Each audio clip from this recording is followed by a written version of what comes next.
وَلَقَدْ يَسَّرْنَا الْقُرْآنَ لِلذِّكْرِ فَهَلْ مِن مُّدَّكِرٍ۔ پھر اسی طرح ایک سوال ہے کہ کیا قرآن صرف قرآن سے منسوخ ہوا، بلکہ قرآن سے قرآن اور سنت سے سنت کی نسخ کی مثالیں بھی موجود ہیں؟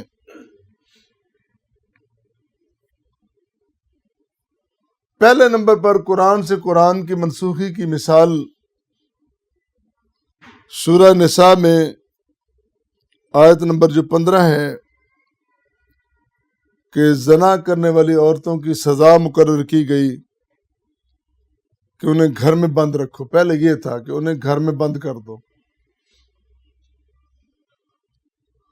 پھر اس کے بعد یہ حکم نازل ہوا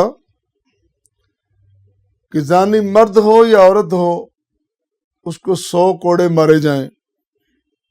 سورہ انفال میں 65 اور 66 نمبر آیات ہیں، ان کو تفصیل سے دیکھا جا سکتا ہے۔ پھر دوسری مثال قرآن سے سنت کی منسوخی کی ہے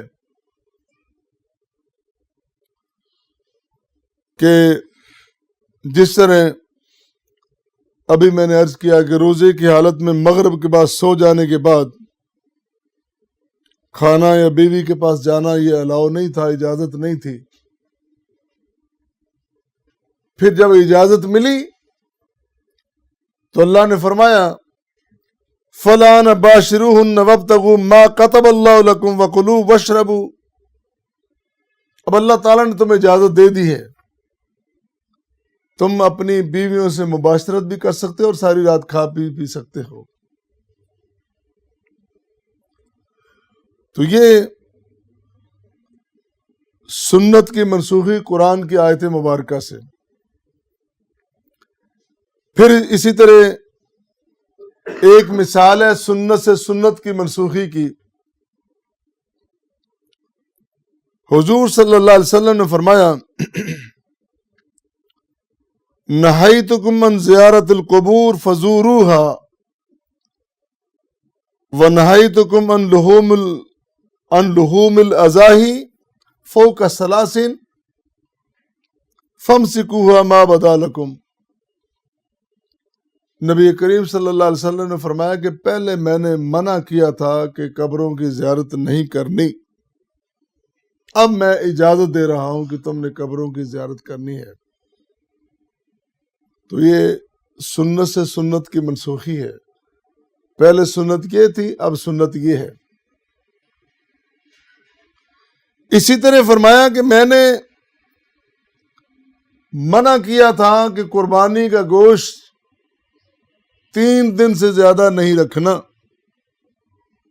اب میں نے اجازت دے دی ہے، 3 دن سے زیادہ بھی رکھ سکتے ہو۔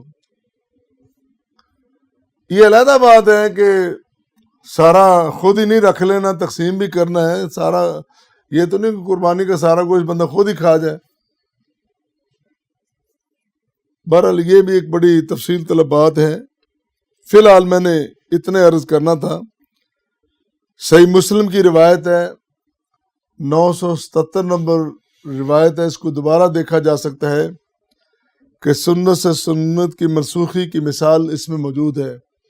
آپ نے فرمایا کہ پہلے میں نے منع کیا تھا کہ قبروں کی زیارت نہیں کرنی، اب میں اجازت دے رہا ہوں، اب کرنی ہے، اور دوسرا گوشت کے بارے میں بھی تم رکھ سکتے ہو، جمع کر سکتے ہو۔ چوتھی مثال سنت سے قرآن کی منسوخی کی،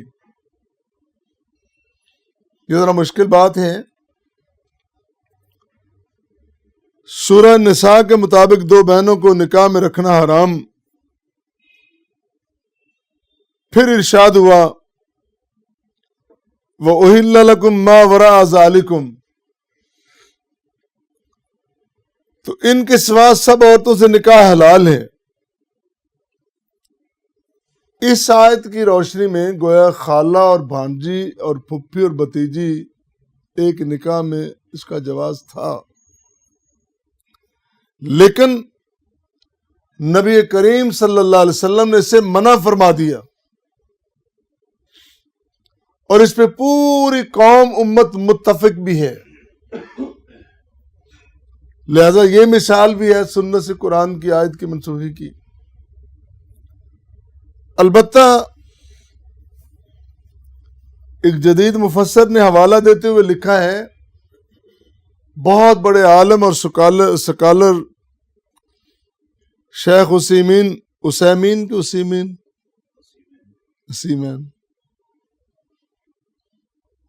محمد بن صالح اسیمین، انہوں نے اپنی رائے لکھی ہے کہ یہ قابل اطمینان دلیل نہیں ہے۔ بہرحال یہ ایک علمی بحث ہے، میں تو ایک طالب علم کے طور پر اشارہ ہی کر سکتا ہوں، آپ زیادہ فاضل ہیں، کتب موجود ہیں، تفاسیر موجود ہیں، اس کو دیکھا جا سکتا ہے۔ تو آخری گزارش یہی ہے کہ یہ جو ناسخ و منسوخ کی آیات ہیں، ان میں یہود کی طعنہ زنی بالکل بے بنیاد ہے، ان کی ضد، عناد اور کفر کی وجہ سے ہے۔ اللہ نے اگر آیات منسوخ کی ہیں اس میں حکمتیں ہیں، اور حکمت یہ ہے کہ اللہ نے اپنی مخلوق کی بہتری کے لیے، آسانی کے لیے احکام تبدیل فرمائے ہیں۔ اور پھر میں نے جیسے ایک نقطہ عرض کیا ہے کہ یہ تو ناسخ و منسوخ والی آیت مبارکہ، یہ تو عقیدہ ختم نبوت کی بہت بڑی دلیل ہے کہ جو کچھ پہلی شریعتوں میں تبدیل ہونا تھا ہو چکا، جو کچھ اس امت میں تبدیل ہونا تھا ہو چکا۔ جب اللہ کے نبی کی پوری شریعت آ گئی، جب یہ آیت مبارکہ آ گئی کہ الیوم اکملت لکم دینکم اتممت علیکم نعمتی ورضیت لکم الاسلام دینا، تو آج کے بعد کوئی تبدیلی نہیں۔ یہ عقیدہ ختم نبوت کی بہت بڑی دلیل ہے۔ اللہ تعالی ہمیں قرآن کریم سے کما حق استفادہ کرنے کی توفیق عطا فرمائے۔